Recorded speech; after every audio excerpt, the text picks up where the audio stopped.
कल्पना करो, एक ऐसा ज्ञान जो अगर गलत हाथों में चला जाए तो दवा नहीं, जहर बन जाए।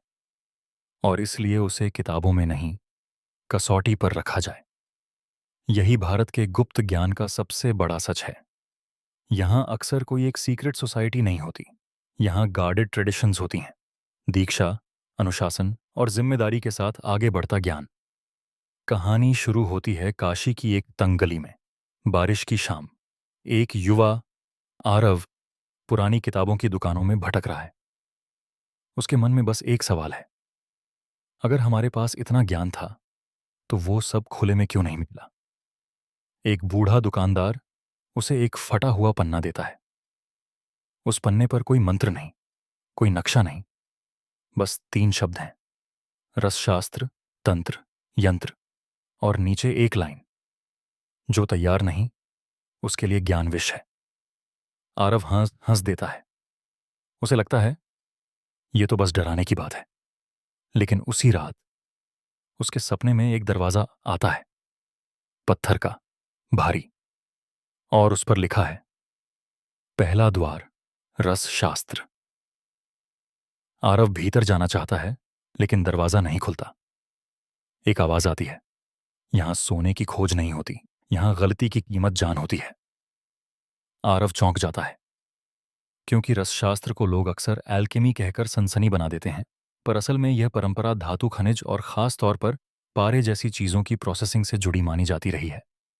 और यही वजह है कि इसे बिना प्रशिक्षण के छेड़ना खतरनाक हो सकता है। सपने में ही आरव देखता है, एक वैद्य अपने शिष्य से कह रहा है, पहले शुद्धि सीखो, फिर ज्ञान, क्योंकि इस रास्ते पर तेज दिमाग नहीं, साफ हाथ चाहिए। दरवाजा बंद हो जाता है। आरव की नींद टूटती है। पहली बार उसे समझ आता है, कुछ चीजें छुपाई नहीं जाती, रोकी जाती हैं ताकि नुकसान ना हो।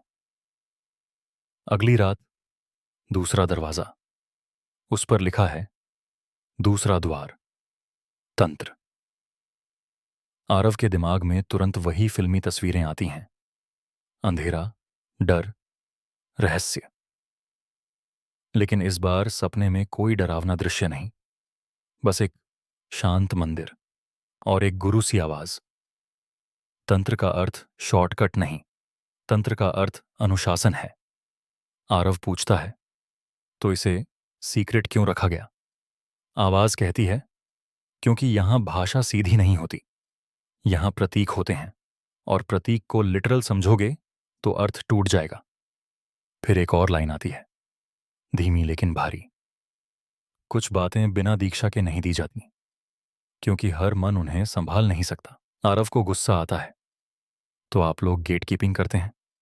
जवाब आता है, गेट कीपिंग नहीं, सेफ गार्डिंग। जैसे चाकू रसोई में जरूरी है, पर बच्चे के हाथ में खतरनाक। आरव चुप हो जाता है। उसे एहसास होता है, यहां रहस्य का मतलब सत्ता नहीं, जिम्मेदारी भी हो सकता है। तीसरी रात तीसरा दरवाजा, उस पर लिखा है, तीसरा द्वार, यंत्र। आरव सोचता है अब तो जरूर कुछ जादू दिखेगा, लेकिन अंदर सिर्फ आकृतियां हैं, त्रिकोण, वृत्त, रेखाएं। और एक साधक बोलता है, यंत्र कोई टोटका नहीं, यंत्र एक संरचना है, मन को स्थिर करने की, ध्यान को बांधने की। आरव पूछता है, फिर इसे क्यों छुपाया। साधक मुस्कुराता है, क्योंकि लोग स्ट्रक्चर नहीं चाहते, लोग स्पेक्टिकल चाहते हैं, और स्पेक्टिकल ज्ञान को बाजार बना देता है। फिर वह एक बात कहता है जो आरव को चीर देती है, अगर किसी को बस शक्ति चाहिए तो यंत्र उसके हाथ में हथियार बन जाएगा। अगर किसी को शांति चाहिए तो वही यंत्र उसके हाथ में औजार बन जाएगा। अब आरव को तीनों दरवाजों का असली पैटर्न दिखने लगता है। उसे समझ आता है, असल पहरेदार बाहर नहीं है, असल पहरेदार अंदर हैं। पहला पहरेदार लालच, दूसरा पहरेदार अहंकार, तीसरा पहरेदार अधीरता। और तभी सपने में एक चौथा दृश्य आता है, किसी गुफा का नहीं, किसी जंगल का नहीं, बस एक खाली कमरा, बीच में एक दीपक और एक अंतिम आवाज। लोग कहते हैं भारत में सीक्रेट सोसाइटीज थीं, पर सच ये है कि यहाँ कई परंपराएं छुपाने के लिए नहीं, बचाने के लिए गार्डेड रहीं, क्योंकि गलत समझ ज्ञान से ज्यादा खतरनाक है। आरव पूछता है, तो क्या सबको यह ज्ञान नहीं मिलना चाहिए? आवाज कहती है, मिलना चाहिए, लेकिन पहले इंसान बनो, फिर साधक। पहले जिम्मेदार बनो, फिर जिज्ञासु। आरव की आंख खुलती है और पहली बार उसके सवाल का जवाब बदल जाता है।